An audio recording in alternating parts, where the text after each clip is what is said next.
What's up, DS3TV? We are back for another video. This one is Obscure Obsolete Inventions. So yeah, let's get into it. This is by Salmonella, and we know we love Salmonella on this channel. And yeah, so in a lot of the videos that I did make of Salmonella kind of got lost, you know, because of the other channel. But we're not gonna worry about that, cause guess what? We're at 990 subscribers. So we're getting close. We're 10 subscribers away. And yeah, so subscribe to the channel. We're gonna get I need 1,000 subscribers by my birthday. So please subscribe. And thank you all for subscribing to the channel. We're gonna have a great time here. And also, I'm not gonna be streaming. Not gonna be streaming until probably August 31st. Or September 1st, depending on when, how quick I can get my PC, you know, built and stuff like that. You know, out the box and stuff. Hopefully it wouldn't be too. It's not gonna be too hard to like figure everything out. But yeah, yeah. Hopefully everybody's doing good with school and everything like that. Because I know school's starting back up. I'm going back to school like at the end of the month. So yeah, yeah. So let's get into it. Also, put questions in the comment section down below for me, so that way when we get to 1,000 subscribers, I want to have a Q&A video, and you know, you guys get to know a little bit more about me. And yeah, so let's get into it. I don't know what just happened. What was that? Okay. But yeah, let's get into it. And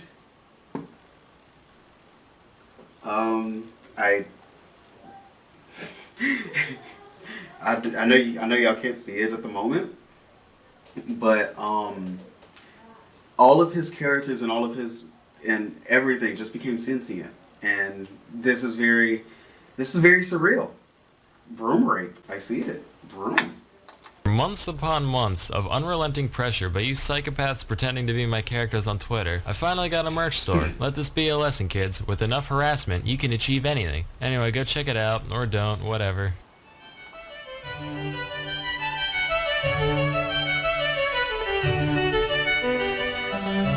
Hey kids, if I learned anything from my middle school career, it's that what may seem like a good idea initially will often be remembered.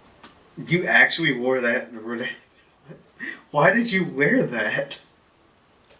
Only as a foolish mistake. Here's a few pieces of technology from yesteryear that have since fallen into total obscurity. So I've always believed that there's no point in having many small things when you can have one big thing. Why have many shrimp when you can have one lobster? Why drink many glasses of milk when you can eat one udder? Why have many... My gosh, why would you want to eat one udder? Cheese-its when you can have one cheese-them, patent pending. And why have many street lights when you can have one Moonlight Tower? These guys were real popular back in the 1880s and 90s, often standing at over 150 feet tall and illuminating several blocks from a single point. Not very well, mind you. Matter of fact, they were so dim, we didn't even have the conscience to just call them light towers. Had to go and stick the moon on the front so people didn't get their hopes up. But thanks to our good old friend the inverse square law, you still needed a fuck ton of light to pull this off. So they used incredibly harsh and UV emitting arc lights instead of incandescent bulbs. I love the face he has right there, just bleeding out of every pore. All the light of the moon and all the vision damage of the sun? Talk about a win-win. Sadly, these beasts have fallen by the wayside over the past century or so, except for in Austin, apparently, but they use friendlier mercury vapor lamps in them, so they only get half points. Now, nice, you know, using the poisonous mercury.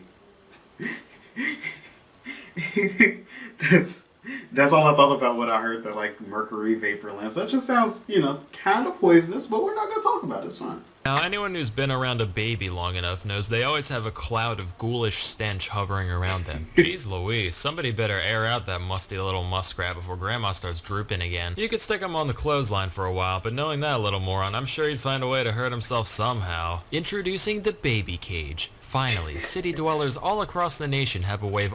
Finally, the thing that you needed for all your kids. It's amazing. Unleashing their postnatal funk on the unsuspecting passerby below. These were in vogue for a while before falling out of style a bit of the way into the 20th century, because apparently society started deeming babies more valuable than air conditioners. I don't really get it personally, but this is also around the time we started putting lead in gasoline, so it's probably for the best we kept them inside all day. Matter of fact, it's my firm belief that without kids growing up breathing lead, there's no way pet rocks would have taken off in the 70s. Wow, alienating baby boomers. He's so brave and controversial. Now, in the days between the Great War and the not as great but still pretty alright war, people were trying to find efficient means of detecting an incoming air attack. They climbed their nation's tallest mountains to seek the wisdom of their greatest elders, and the wise men said, big ears. So that's what they did. Big ears. These giant discs were known as acoustic mirrors and were designed to focus incoming sound over a 5-meter diameter into a single point. They were reasonably effective as listening devices. A few of them in Britain were able to pick up the sound of a plane from all the way across the English Channel. Of course, radar came along soon after, rendering these things completely useless beyond looking brutalist as hell. For real, instant album cover material right here. One of the Pep Boys is pulling a Spanish Inquisition on this poor wayward harlot. Huh. Just kidding. Despite the fact that this looks so very, very much like a state-of-the-art instrument of torture, it's actually just a beauty micrometer. Think. I hate it. I hate it. Thanks, I hate it. I don't want it. I don't understand why is it here. Those shoe size measurer things at Foot Locker, only instead of one primitive measurement, it records the entire topology of your face and skull at once. With this data, a trained cosmetologist would be able to pinpoint exactly what features of your head should be enhanced and reduced with makeup in order to achieve a maximum calculated attractiveness. Perfection. After you've paid for their services. Clearly this device must have been effective. After all, beauty is entirely objective. What, eye of the beholder? Check the name tag, buddy. Apparently, though, women didn't like being strapped into a birdcage and having their every minute flaw meticulously laid out in front of them, so this thing never really took off in the end. Next, we have the Humlauf. This was a device made during World War II designed to let infantry shoot around corners. It's like the Germans sat down and watched that part in Tom and Jerry where the conniving rat bends the gun barrel back at his adversary. They said, "Mein Gott." They came in a variety of angles between 30 and 90 degrees, and even came with a little periscope so you could see what you were shooting at. But as we all come to find out when we reach adolescence, cartoons are the arbiters of deceit, because these things would invariably break within the first couple hundred shots or so. And even when they did work, the rounds would fucking explode from the massive acceleration, turning a deadly bullet into an ineffectual spray of shrapnel. These were so ineffective that only the 30-degree model ever saw significant production beyond prototypes, and even that was very limited. Say, you ever look at regular mouse traps and go, not enough property damage? Well, check this out. Patented in 1882, it's the Revolver mousetrap. I actually seen that work, and that is an interesting thing. Look it up on YouTube. They have videos of this on YouTube working. I have seen it, and it's very weird and primitive, but it does the job, I guess. I guess they won't come back. Brought to you by the makers of the Snail Trebuchet and the Cockroach Claymore. Thanks to the marvels of the modern era, all those tiresome hours of intense varmint slang can be outsourced. That mouse is like, what is in front of me?